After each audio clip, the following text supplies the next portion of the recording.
kabayan, breaking news. Isang malungkot na araw para sa Filipino music industry. Umano nga po ang Pinoy music icon na si Ka Freddy Aguilar sa edad na 72. Ito lamang May 27, 2025, bandang 1:30 a.m. sa Philippine Heart Center.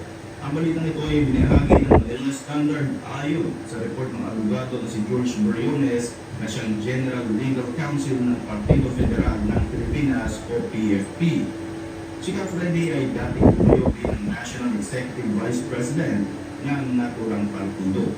Isinilang bilang Ferdinand Pascual Aguilar noong February 5, 1953. Si Ka Freddy ay naging tanyag ng mga awit at manunulat ng mga kanta at tinuturing nga na isa sa mga haligi ng original Filipino music o OPM. Nakilala siya sa mga renditions ng awiting Bayan Ko na naging awitin ng oposisyon laban sa noy dating Pangulong Ferdinand Marcos Sr. sa naganap nga ng 1986 People Power Revolution. Isa rin sa mga tumatak na awitin ni Ka Freddy ang anak